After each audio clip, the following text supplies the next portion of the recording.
제목으로 은혜의 말씀을 나누겠습니다. 제가 TV 프로그램 중에 다큐인데 동물의 세계를 종종 보곤 합니다. 거기 보면은 연어들을 이렇게 추적하는 그 다큐였어요. 그것을 봤습니다. 강에서 태어나잖아요. 민물에서 태어나서 바다로 갑니다. 자라다가 태평양 바다를 향해서 헤엄쳐서 거기에서 생활하죠. 아주 그냥 연어가 이제 엄청나게 크기로 자라고, 그래서 한 3년간 바다에 생활하다가 알랏키위에서 다시금 자기가 태어난 곳으로 그슬로 올라갑니다. 올라가는데 장애물이 많아요. 폭포가 있어요. 높은 폭포가 있는데도 그슬로 올라갑니다. 물살이 셉니다. 그러면은 헤엄 속도를 더 빠르게 하는 거예요. 그러면서 이제 폭포 위로 올라가기 위해서 이 연어들이 모여가지고 빙빙 돌고 있습니다. 그때에 또 장애물이 뭐가 있을까요? 낚시꾼들이 그걸 잡습니다. 그 낚시꾼들한테 그 잡혀가는 그 연어들 모르고 달려들지 않겠어요? 뛰어 올라갑니다. 그래서 그냥 손살같이 폭포 위로 뛰어 올라가는데, 올라가면 누가 기다릴까요? 곰이 기다립니다. 곰이 기다려서 그 곰들이 먹잇감을 잡지요. 그런데도 불구하고 그것을 탈출해서 상류로 갑니다. 가서 뭐 하나요? 알 낳고 죽습니다. 그 연애 일생이더라고요. 참 이게 신비 아닌가요? 과학자들이 연구를 많이 했더라고요. 보니까 연구를 했는데 어떻게 연어가 민물에서 태어나서 자라서 바다로 내려가서 바다에서 3년간 살다가 때가 되니까 다 올라가는데, 그 물살이 세든지 말든지 상관하지 않고 뛰어 올라가서 자기가 태어난 그곳에서 알을 낳고 죽기까지 하는 그 일생, 그게 어디서 배웠을까 이거죠. 신비하잖아요. 과학자들 아무리 연구해도요 정확하게 답을 못 찾더라고요. 동물들은 이 본능에 이끌려서 사는 거죠. 이 본능 누가 주었겠어요? 하나님 주신 거 아니겠어요? 하나님이 창조하실 때 만드는 거죠. 그럼 본능에 끌려서 사는 게 이제 동물 세계입니다. 사람은 어떨까요? 사람은 어디에 끌려 살까요? 본능에 끌려 살지요. 본능에 끌려 사는 동물과는 다르게, 짐승과는 다르게, 동물과에 속했지만 짐승과는 다르게 인간이다, 하나님의 형상을 입었다 그러면 보편적으로 무엇에 끌려가죠? 자기 생각이죠. 그리고 양심입니다.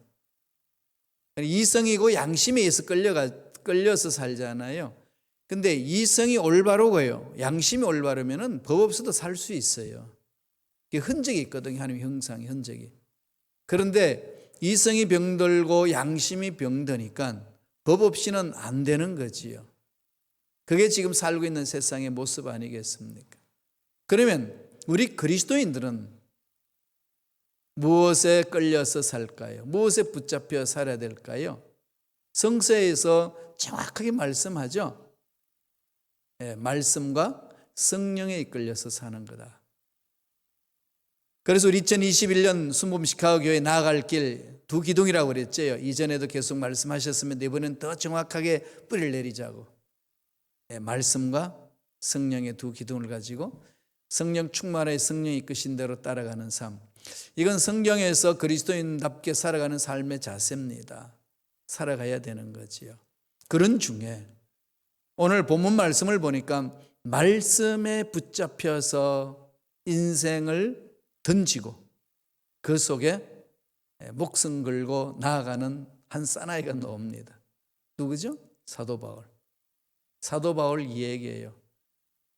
말씀에 잡혀서 말씀에 붙들려서 가노라 그럽니다. 말씀에 붙들려서 갈 때에 어떤 삶이 주어질까요? 뭐 문제가 없을까요?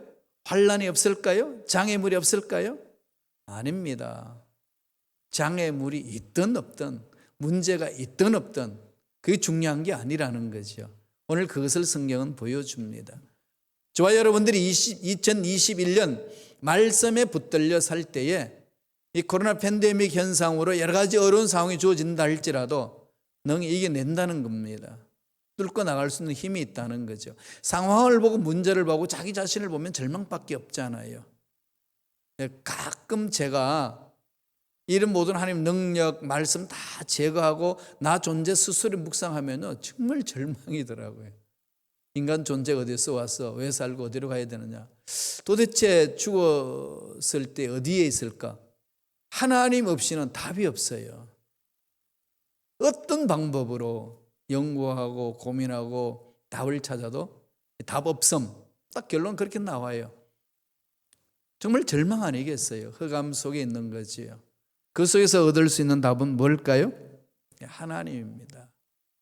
하나님이 계신다는 게 그렇게 기쁘고 감격스러울 거 없는 거지요. 그 절망 가운데서 답이 없는데 하나님이 계셔. 그분이 영원하셔. 영원한 존재라는 사실을 그 묵상 속에서 체험할 때 찾아오는 감격은 이루 말할 수 없습니다. 제가 그 은혜를 체험하고 그냥 하나님의 부르심을 받고 달려 나왔어요. 지금 사도 바울도 그랬거든요. 다메섹 도상에서 부활하신 주님을 만나고 나니까 여태까지 살았던 것은 초등학문에 끌려갔다는 거죠. 이게 뭐냐는 겁니다. 다 팽개치고 온전히 말씀에 붙들린 자의 삶을 산다. 그것을 말하고 있습니다. 오늘 본문 말씀은 바울이 회심하고 나서 안디옥 교회 공동체 중심을 뭉쳤잖아요. 거기 바나바도 거기에 있었고 리더십을 있다가 성령이 인도하시는 대로 그들을 선교사로 파송합니다. 1차 선교, 2차 선교, 3차 선교까지 하잖아요. 오늘 본문 말씀은 2차 전도 여행 때 일어난 사건입니다. 고린도에 가가지고 오늘날 그리스잖아요. 코린토에 가서 복음을 전할 때 일어난 이야기 중심으로 풀어낸 것이 사도행전 18장에 나오는 말씀입니다. 거기 보면은 4절에도 안식일마다 바울이 해당해서 강론하고 유대인과 헬라인을 권면하니라. 그리고 5절에 보면은 하나님의 말씀에 붙잡힌 유대인들에게 예수는 그리스도라 밝히 증거하니 1년 6개월을 유하며 그들 가운데 하나님의 말씀을 가르치니라. 11절에 그렇습니다. 이 세 구절만 딱 찾아서 묵상해도 공통점이 있죠. 강론하고 권면하고 밝히 증거하고 가르친다 그렇게 나오죠. 그럼 바울은 뭘 했다는 겁니까? 고린도에서 하나님의 말씀을 전하고 말씀을 교육시켰다는 거죠. 말씀에 붙잡혀 살아갈 수 있도록 헌신했다 그 얘기입니다. 왜 그렇게 했을까요? 왜 우리가 말씀에 붙잡혀야 될까요? 우리의 순범식가위가 지금 말씀을 많이 강조하지요. 바로 성령에 사로잡혀서 말씀에 써야 된다. 왜 말씀 위에 써야 됐나요? 여러분 왜 밥 먹어야 되죠? 이건 설명 안 해도 다 알아요. 그죠? 본능적으로 하니까. 본능적으로 우리도 말씀을 먹어야 산다는 걸 아는데 아담과 하와 타락하고 난 이후에 악한 영들이 너무나도 우리 마음을 하나님과 관계를 다 단절시켰기 때문에 말씀을 왜 먹어야 되는지를 다 잃어버린 거죠. 그래서 세상 문제에 매여 사는 겁니다. 그죠? 세상은 돈의 힘이 강하지 않아요. 밥의 힘이 강하지 않아요. 요새 제가 이 TV 드라마에 나오는 것을 유튜브를 통해 가지고 보는데요. 하나 있는 누가 추천해 줘서 신문 기자들 얘기해요. 밥은 펜보다 강하다. 보신 분 계시나요? 밥은 펜보다 강하다. 이게 한마디가 어마어마한 것을 담고 있죠. 그죠? 신문에 기사를 쓰는 기자들이 밥 앞에 굴복할 수밖에 없다는 거죠. 먹고 사는 문제가 있어야 되니까. 자녀 키워야 되죠. 삶을 살아야 되죠. 그럼 타협할 수밖에 없는 그 외환들을 그려놓고 있습니다. 우리 인간 모두 삶 아니겠어요. 그죠? 누가 그것을 거부하겠습니까? 하나님도 그것을 아니라고 말씀하지 않습니다. 인정하시는 거죠. 그러다가 보니까 눈에 보이지 않는 하나님은 뒷전이고 눈에 보이는 밥의 문제가 더 급한 거죠. 여기 길들여져 있다 보니까 하나님 말씀을 먹어야 된다는 사실은 하나님 말씀에 붙잡혀야 된다는 사실을 망각해버린다는 겁니다. 그래서 정말로 하나님을 영화롭게 하지도 못하고 하나님이 기뻐하시는 삶을 살지도 못하고 참 인생이 뭔가 어떨 때는 공허하기도 하고 허무하기도 하고 힘없는 정말로 이빨 빠진 호랑이 같이 고함만 지를 뿐이지 실질적으로 영향력을 드러낼 수 없는 그런 연약한 자로 전락해버리고 만다는 겁니다. 결론은 뭡니까? 말씀에 붙들려야 된다는 거죠. 말씀에 붙잡혀야 된다. 바울은 말씀에 붙잡혀서 한 일을 했다는 겁니다. 그랬을 때 어떤 일이 있습니까? 첫째로 말씀에 붙잡힌 자의 삶은요, 고난을 이기게 합니다. 고난을 극복하게 하는 힘이 있어요. 말씀 볼까요? 사도행전 18장 5절 6절입니다. 다 같이 읽겠습니다. 실라와 디모데가 마게도냐로부터 내려오매 바울이 하나님의 말씀에 붙잡혀 유대인들에게 예수는 그리스도라 밝히 증언하니 그들이 대적하여 비방하거늘 바울이 옷을 털면서 이르되 너희 피가 너희 머리로 돌아갈 것이요 나는 깨끗하니라 이후에는 이방인에게로 가리라 하고, 여기서 말씀에 붙잡혔다, 슈네케토 헬라어는 그걸 쓰는데요, 이 말은 영어로도 완전히 점령됐다, 오키파이드 됐다 이거잖아요. 완전히 점령됐다. 내 마음의 주인이 말씀이다 이거예요. 내 마음의 주인이 내가 아니고 말씀이다. 나는 말씀의 포로가 되었다. 점령되어서 완전히 붙잡힌 상태를 지금 수네케토, 우리말로는 말씀에 붙잡혔다 이렇게 되어 있습니다. 생각도 의지도 행동도 다 말씀에 붙잡혔다는 거죠. 그리스도가 주인이 됐다는 겁니다. 그럼 말씀이 이끄는 대로 따라간다는 거지요. 그렇게 따라갔는데 고난이 있어요. 그런데 고난을 극복합니다.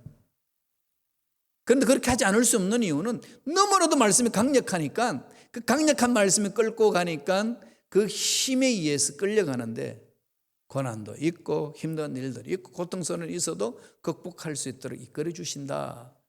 그렇게 증언합니다. 바울이 그렇게 하는 이유는요, 말씀이 이끄시니까 부득불 할 수밖에 없다는 거예요. 고린도전서 9장 16절에서 그 말을 해요. 내가 복음을 전할지라도 자랑할 것이 없으면 내가 부득불 할 일입니다. 만일 복음을 전하지 아니하면 내게 화가 있을 것이로다. 부득불 복음을 전한다는 거죠. 선택권이 없다. 주인은 누구죠? 말씀이에요. 말씀의 주인은 누구죠? 하나님이죠. 우리를 살려내기 위하여 독생자를 보내주신 하나님의 섭리고 예수 그리스도의 은혜라는 겁니다. 자유를 그리스도에게 반납하니까 자유가 없는 노예 같았는데 더 자유롭다는 거예요. 역설적이죠, 그죠? 기차는 철로 위에만 달리는데 되게 그냥 부자연스럽지만은 철로 위에서는 참 자유를 누리잖아요, 그죠? 배는 물에서 제한받지만 물에서는 엄청나게 자유를 누립니다. 비행기는 하늘에서 나는 거지요. 하늘에서만 있는 그 기계인데 하늘에서는 자유롭게 날아다닙니다. 말씀 안에 있는 자, 말씀 안에 있으니까 세상과는 완전히 단절됐고 아무 상관이 없는 것 같았는데 노예가 돼 있고 뭐 자유의 마음 기쁨을 누리지 못할 것 같은데 진정한 자유를 맛본다. 진리를 알지니 진리가 너희를 자유케 하리라. 죽음을 이겨내는 거죠. 죽음을 두려워하지 않습니다. 죽음을 두려워하지 않으니까 세상 문제가 두렵지 않다는 거죠. 바울은 그 당시 복음을 전하면서 유대인들에게 엄청난 고난을 받았습니다. 그게 고린도후서 11장에서 쭉 나열하고 있거든요. 그걸 보면은 얼마나 수고를 많이 했는지 옥에도 갇히고 매도 수없이 맞고 죽을 뻔했고 유대인들에게 40의 감한 매 39대 39번 39대를 맞는 거예요. 40의라는 것은 완전 숫자이기 때문에 그게 40대를 맞으면 이제 죽는다는 거죠. 그래서 하나를 빼요. 39번을 맞도록 때립니다. 그걸 5번이나 맞았다고 그래요. 몽둥이로 두들겨 맞고. 한 번은 너무 두들겨 맞아가지고 기절했습니다. 죽은 줄 알고 그냥 시체를 내다버리듯이 갖다 내버렸습니다. 그리고 줄이고 힘들고 굶고 고통스러웠는데도 불구하고 일었습니다. 무슨 힘으로 일어날까요?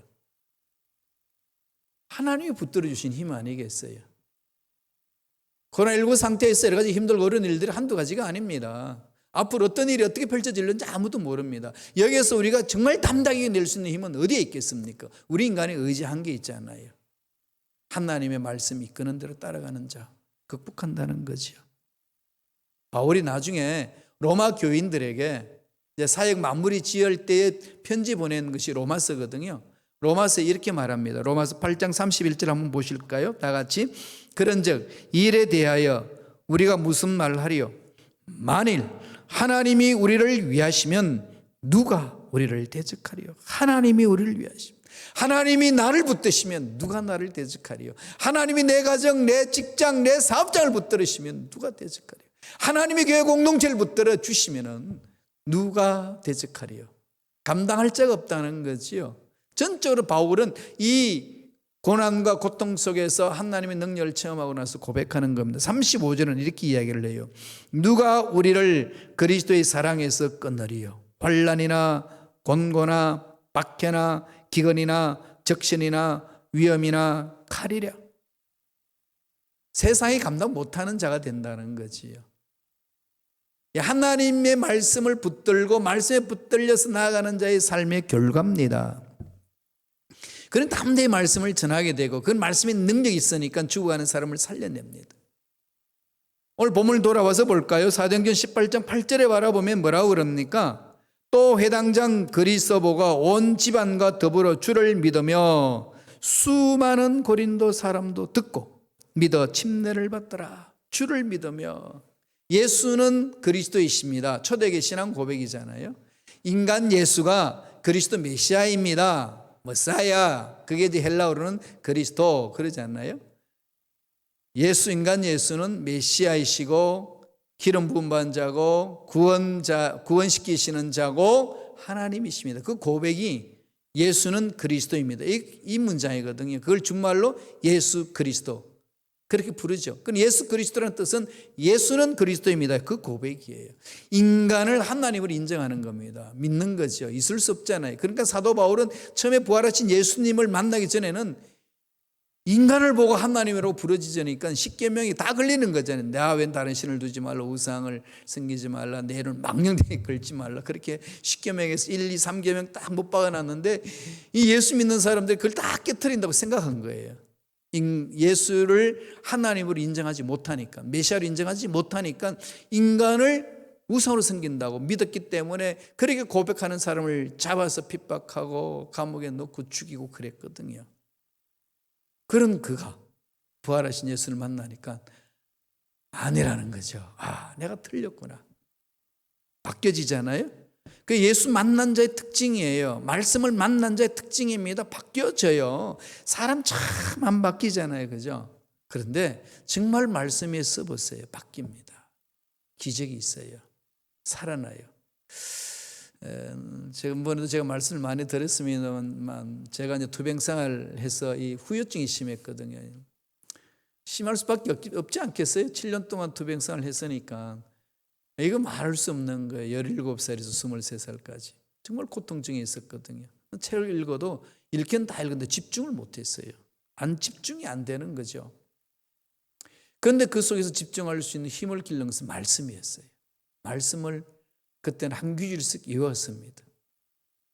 한 귀질씩. 지금 성경, 우리 주보에 성경 규절을 암송하도록 내보는 그 말씀이에요. 60규절을 딱 뽑아놓은 거거든요.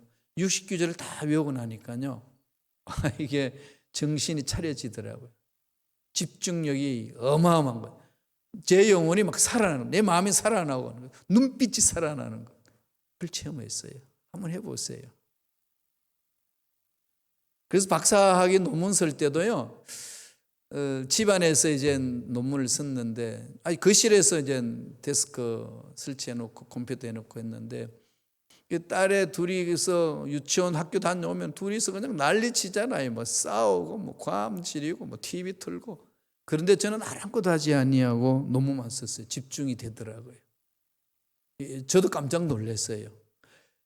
그들의 소리는 그냥 이렇게, 그냥 말로 안 들리고 소리로 들릴 뿐이지 제 마음을 흔들지를 못하더라고요.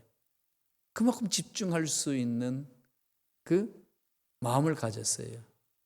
거기서 어디서 출발한 줄 아시나요? 말씀이에요. 말씀에 붙들린 자만이 할 수 있는 은혜라는 거지. 고난, 말씀의 능력을 극복합니다. 이기게 한다는 거죠. 바울이 그것을 고백하고 있습니다. 두 번째, 또 뭐 할까요? 고난 중에 갈 길을 보게 합니다. 보여주는 거죠. 신앙생활이 뭐겠어요? 하나님이 보여주시는 것을 보고 따라가는 게 신앙생활이죠.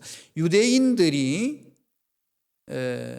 출애굽하고 나서 광야에서 생활할 때 어떻게 했나요?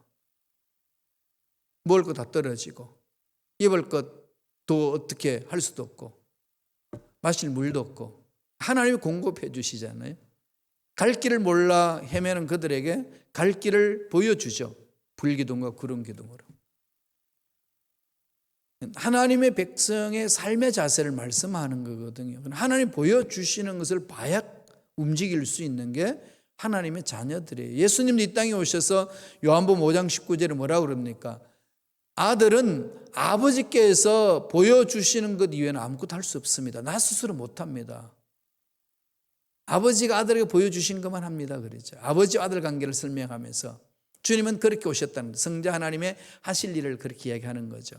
저와 여러분 신앙생활 그런 거예요. 하나님 어떻게 보여주시나요? 보여준다 그러니까 환상 보기를 원하고 뭐 입신하는 거 뭐 이런 걸 막 생각하시는데 그럴 수 있어요. 하나님의 능력은 우리를 입신하기도 하시고 환상을 보여주기도 하십니다. 그런 중에 보편적으로 우리와 만나 주시는 게 뭘까요? 말씀이에요. 말씀을 딱 붙들면요 세상이 뒤집어져도 말씀은 그 자리에 있잖아요. 감정은 왔다 갔다 하죠. 우리의 신앙의 뜨거움은 뭐 왔다 갔다 하잖아요. 그렇지 않나요? 전 구원의 확신을 말씀에서 받았어요. 정말로 이 구원 확신 잡기가 힘들더라고요. 뭔가 경건한 생활을 했을 때는 확신이 있는 것 같은데 그렇지 않고 친구들하고 술 퍼마시고 놀고 그럴 때는 구원이 다 도망간 것 같고 뭐가 뭔지는 모르겠더라고요. 그때 말씀 교육을 받으면서 구원의 확신은 말씀에 있다는 것. 이 말씀을 믿는 자는 구원이 있다는 것. 이건요 변화가 없는 거예요. 그 자유함이 있어요. 구원의 확신의 길을 보여주는 거죠. 그리고 꽉 막혀 있는 답답함을 보여주는 거죠. 두려워하는 그 길에 갈 길을 보여주시는 거죠. 직장도 사업장도 여러분 자녀들의 앞날도 마찬가지예요. 이걸 우리가 체험하는 거예요. 교회 공동체도 마찬가지입니다. 이것을 체험하고 가는 거예요. 인간적인 생각으로 바라볼 때는 말도 안 되는 것 같지만 하나님이 보여주신 것을 보고 따라가면 그게 기적이 있습니다. 바울이 그걸 체험했다고 말씀하고 있는 거지요. 말씀 볼까요? 사도행전 18장 9절 10절입니다. 어떤 것을 보여주시는지 다 같이 읽겠습니다. 밤에 주께서 환상 가운데 바울에게 말씀하시되 두려워하지 말며 침묵하지 말고 말하라. 내가 너와 함께 있으며 어떤 사람도 너를 대적하여 해롭게 할 자 없을 것이니 이는 이 성중에 내 백성이 많음이라 하시더라. 유대인들이 엄청나게 핍박을 하잖아요. 2차 대전이 아니라 2차 선교여행 때 감당하고 막 이리 쫓기고 저리 쫓기고 두들겨 맞고 욕먹고 이럴 때에 환상 중에 이 환상이 어떤 것인지는 정확히 표현되어 있지는 않아요. 그런데 여기서 정확히 말씀하는 건 뭘까요? 말씀으로 찾아주신다는 거죠.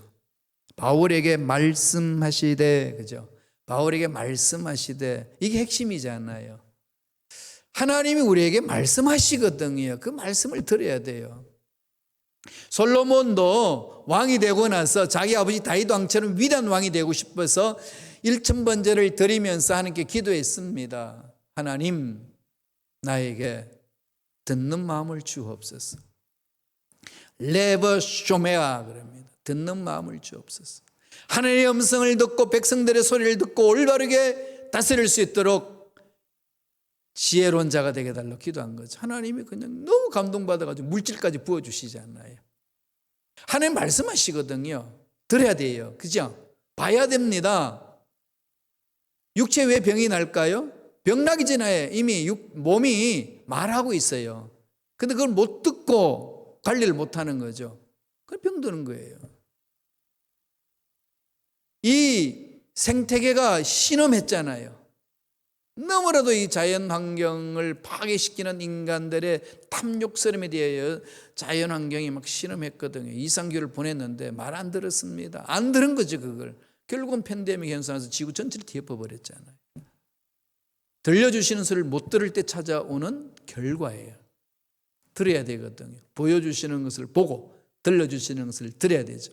말씀하시되 오늘 날 저와 여러분에게는 창세기부터 요한계시록을 통해서 하나님 말씀하셔요. 객관적으로 기록됐잖아요. 그걸 깊이 파고들어가세요. 묵상하세요.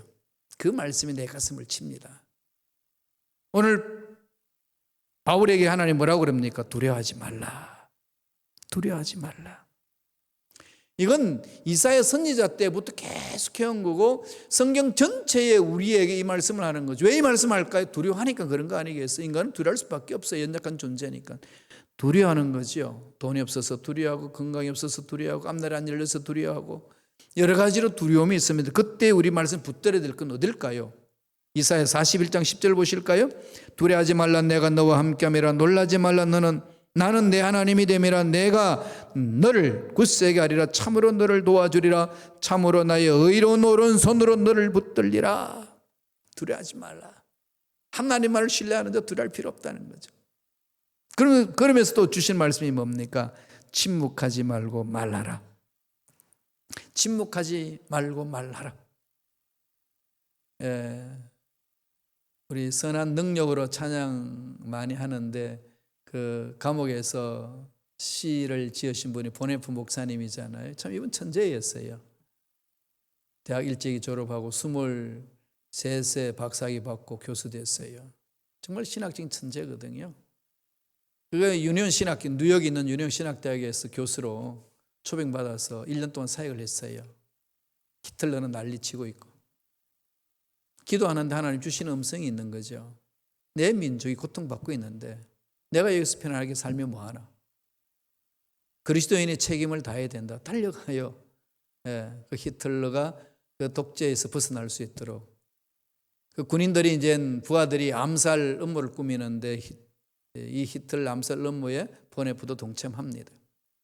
발각돼 가지고 이제 히틀러가 멸망하기 전 3개월 전 부활절 날 새벽에 교수 당하잖아요. 순교당하는데 그분이 하나님이 하시는 말씀은 선포해야 된다. 죽든지 살든지.